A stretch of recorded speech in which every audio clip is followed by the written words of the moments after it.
ពេលដែលអ្នកចង់បោះបង់សូមនឹកដល់រឿងនេះតើអ្នកធ្លាប់មានអារម្មណ៍ថាពិភពលោកទាំងមូលកំពុងសង្កត់មកលើស្មារបស់អ្នកដែរទេតើអ្នកធ្លាប់មានអារម្មណ៍ថាទោះបីជាអ្នកខំប្រឹងយ៉ាងណាក៏ដោយក៏លទ្ធផលនៅតែសូន្យហើយផ្លូវដែលអ្នកកំពុងដើរវាហាក់ដូចជាគ្មានទីបញ្ចប់ឈប់សិនកុំអាលលែងដៃអីមុននឹងអ្នកសម្រេចចិត្តបោះបង់គ្រប់យ៉ាងសូមចំណាយពេលបន្តិចដើម្បីស្ដាប់រឿងនេះអ្នកដឹងទេថាគ្រាប់ពូជដែលនៅក្រោមដីវាមិនមែនត្រូវគេកប់ចោលឲ្យស្លាប់នោះទេប៉ុន្តែវាគឺជាការដាំដុះជីវិតរបស់អ្នកក៏ដូចគ្នាពេលខ្លះការដែលអ្នកធ្លាក់ក្នុងស្ថានភាពងងឹតបំផុតមិនមែនមានន័យថាជីវិតអ្នកចប់នោះទេតែវាគឺជាពេលវេលាដែលអ្នកកំពុងរូតលាស់សរសៃឬឲ្យរឹងមាំដើម្បីត្រៀមខ្លួនដុះចេញមកជាដើមឈើដ៏ធំមួយចូលនឹកដល់ថ្ងៃដំបូងដែលអ្នកចាប់ផ្ដើមតើអ្នកមានក្តីសុបិនធំប៉ុណ្ណាតើអ្នកមានមហិច្ឆតាខ្លាំងក្លាប៉ុណ្ណាចុះបើអ្នកបោះបង់នៅពេលនេះតើការលះបង់របស់អ្នកកន្លងមកនឹងទៅជាយ៉ាងណាតើទឹកភ្នែកនិងញើសឈាមដែលអ្នកបានចំណាយវានឹងคล้ายទៅជាអត់ប្រយោជន៍យ៉ាងទេ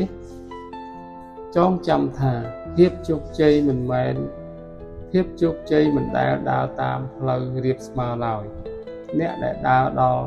កំពូលភ្នំមិនមែនជាអ្នកដែលមិនដែលដួលនោះទេប៉ុន្តែគឺជាអ្នកដែលដួលរាប់រយដងហើយនៅតែសម្រេចចិត្តក្រោកឈរឡើងវិញរាប់រយដងដដែលរាល់ការបរាជ័យគឺជាមេរៀនដ៏មានតម្លៃបំផុតដែលសាលារៀនមិនបានបង្រៀនអ្នកទេពេលខ្លះជោគជ័យគឺនៅគៀកបំផុតគឺនៅពីក្រោយភាពនឿយហត់ដែលអ្នកកំពុងមាននៅពេលនេះឯងបើអ្នកឈប់ឥឡូវនេះអ្នកនឹងគ្មានថ្ងៃដឹងឡើយថា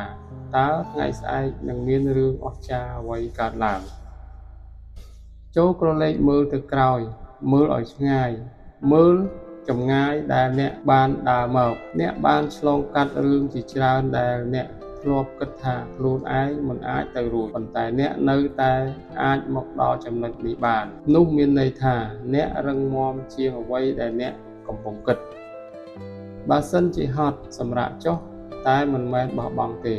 កដង្ហើមឲ្យវែងរួចសម្លឹងទៅមុខដោយក្តីសង្ឃឹមចងចាំថាពេជ្រកើតចេញពីសម្ពាធដ៏ខ្លាំងក្លាឲ្យមាសសត្រូវឆ្លងកាត់ការដុតក្នុងភ្លើងដ៏ក្តៅបំផុតអ្នកក៏ដូចគ្នាដើម្បីក្លាយជាបុគ្គលដ៏អស្ចារ្យម្នាក់អ្នកត្រូវតែឆ្លងកាត់ការសាកល្បងដ៏លំបាកបំផុតទាំងនេះក្រោកឈរឡើងវិញពិភពលោកនេះកំពុងរង់ចាំមើលភាពជោគជ័យរបស់អ្នកកុំឲ្យការលំបាកត្រឹមតែមួយពេលបំផ្លាញក្តីសុបិនពេញមួយជីវិតរបស់អ្នកអីដើរទៅមុខទៀតព្រោះថ្ងៃរបស់អ្នកជិតមកដល់ហើយ